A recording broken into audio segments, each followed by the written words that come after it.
Hello mga gwapa! Kumusta?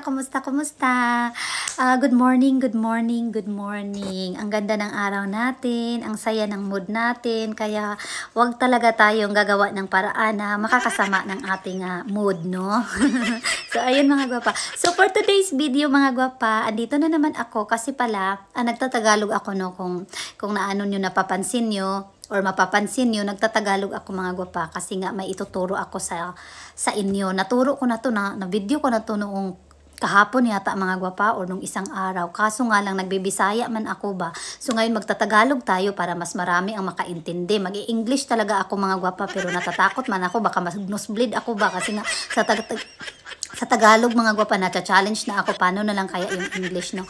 So ngayon mga gwapa, uulitin natin yung tutorial ko sa kung paano ba maiboboto ang paborito nating kandidata sa Miss Universe 2025. So, ang paborito naman natin, no, alam naman natin na ay si Miss Philippines, no. Si Miss Atisa Manalo, siya ang ating representative sa Pilipinas. So, syempre, siya yung number 1 na iboboto natin. So, yung mga extra lang yun. Kasi may mga iba naman tayong gustong candidate, no. Pero focus talaga tayo, may priority tayo. So, laban Pilipinas.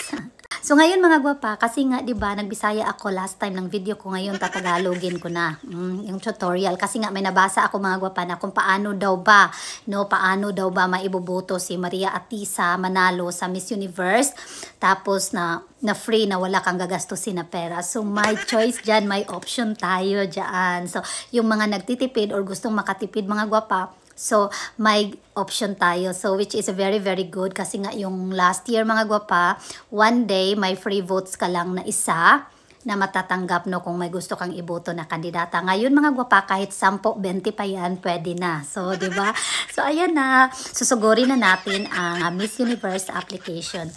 So, bago ang lahat, mga gwapa, ang gagawin natin is mag-download muna tayo ng Miss Universe application. Iyan. Iyan sa baba. Ayan, i-download nyo yan. At pagkatapos nyo i-download, mag-sign up lang kayo mga gwapa ng mga email nyo, pangalan nyo, phone number, tapos, yes, makakapasok na kayo sa loob ng application. Grabe yung Tagalog natin. Ang galing ko. So, ngayon mga gwapa, i-click na natin yung Miss Universe na application. Ayan.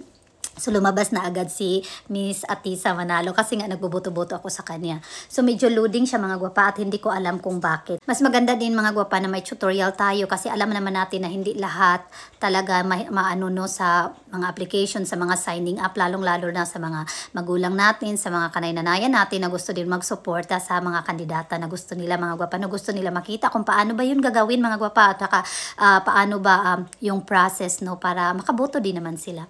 So, ayan na. Please enter your password to continue. Ayan, ay naku. So, mag-enter na ako ng password mga gwapa at nang makapasok na ako sa application. Tama ba? Okay, let's continue. Okay. Para nakapasok na yata ako. So, pagbukas ng application mga gwapa, ito agad yung makikita natin. Ayan, sa taas, may ano dyan, cast your votes. Tapos, may Beyond the Crown. Ayan, magboboto ka din dyan. The Legacy. Tapos, ayan. I-click mo lang yan. Lalabas na dyan lahat ng categories. Ito yung mga gwapa. People's Choice, Miss Photogenic, tapos Miss Congeniality, Best Skin, Best Evening Gown, and National Costume. Puntahan natin yung national costume, hahanapin natin si Miss Philippines at iboboto natin siya doon. Siyempre, unahin natin yung national costume mga gwapa kasi alam naman natin na hindi talaga, no, hindi man magpapahuli yung Pilipinas mga gwapa when it comes to national costume. So doon, banata natin si Atisa ng pagboto doon kasi nga sumugo doon yung mga taga Bangladesh mga gwapa. Kaya, ayun. So, yung last vote naman is 20th of November pa siya, diba? Mag-close yung nila, yung voting. So, ngayon, pwede pa tayo magboto.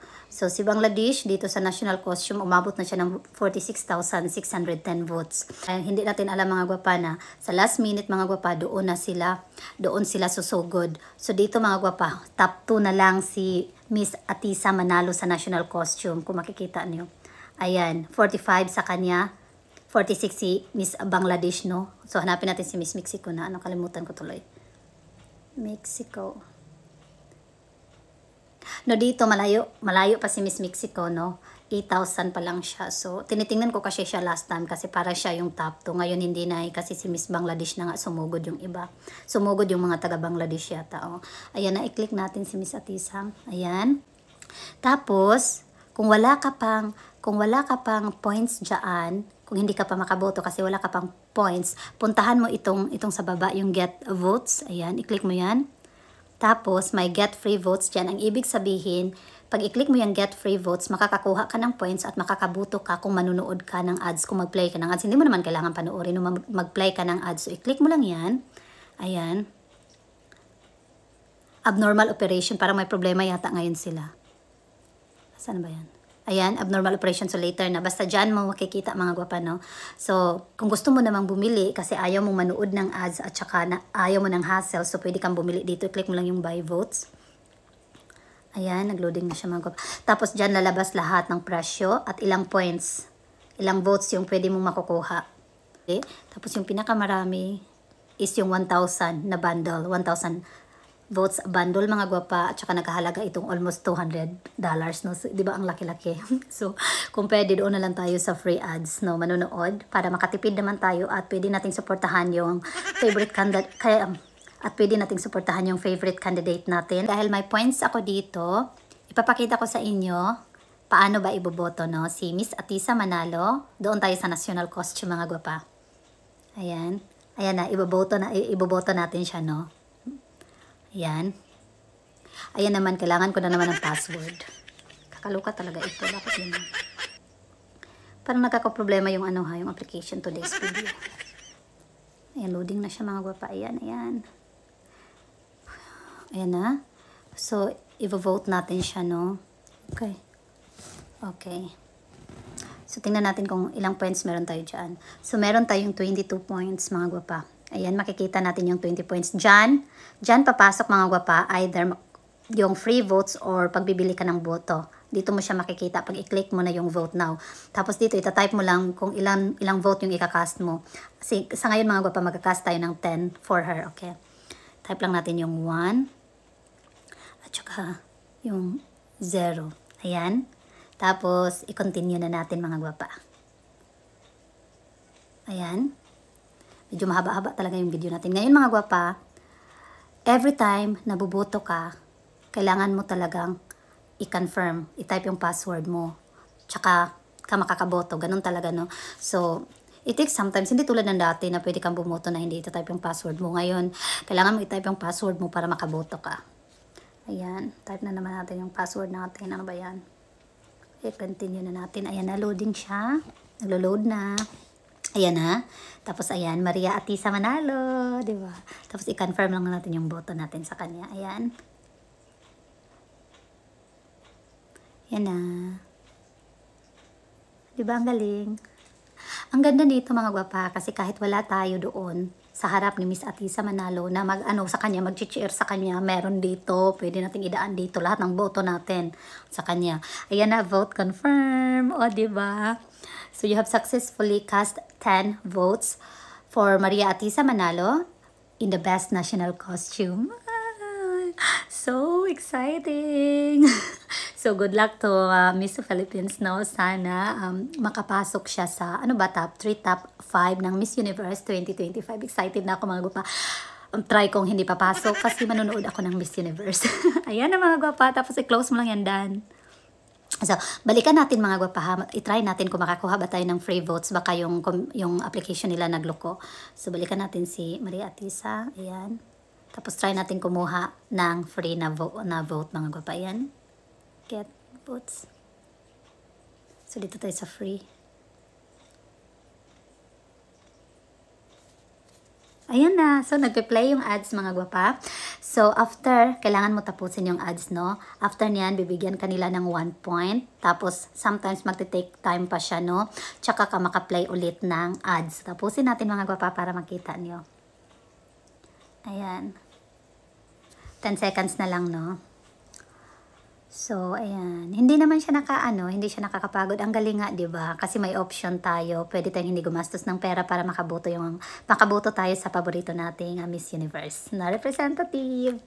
Tapos ayan na, X na natin. Ay nako. X. Tapos reward on the way, mga gwapa. Ayan. Okay lang natin yan. So, kanina mga gwapa, diba? Kanina nagboto tayo, nagcast tayo ng 10 votes. So, meron tayong 22 points. So, ibig sabihin, 12 na lang ang points na meron tayo na pwede natin gamitin pamboto. Ngunit mga gwapa, nag-play tayo ng ads, no? Para makakuha tayo ng free na votes. So, titingnan natin kung pumasok na ba yon. So, yung 12, dalawang ads yung pinlay ko eh. So, yung 12 mga gwapa, tingnan natin kung magiging 14 ba or later pa nila ibibigay kasi nga mag-take time. Nagti-take time yung yung application mga gwapa, hindi agad-agad no. So kailangan nating hintayin. So i-check natin yung vote now. Ayan. So ayan mga gwapa, ayan. May 14 tayo na points. So, ibig sabihin, andyan na yung 2 points. No? Andyan na yung nakuha natin na free vote from the ads. So, yun lang mga gwapa, di ba? Ang saya lang, ang saya na. In this way, masusuportahan natin yung favorite delegate natin na especially Maria Atisa Manalo from the Philippines. So, happy and so exciting talaga. So exciting. So exciting talaga mga gwapa, no? So, yan na, let's go na. Kailangan nating sugurin ang national costume, mga gwapa. Kaya, panood na kayo. I-drop ko din, no? Ilalagay ko din sa comment section kung paano. So, ayan, kung ayaw nyo manood ng video na ito, nasa inyo yan. Charot lang. Ito mga gwapa, thank you so much for watching. And yes, we'll see you next video. Bye-bye.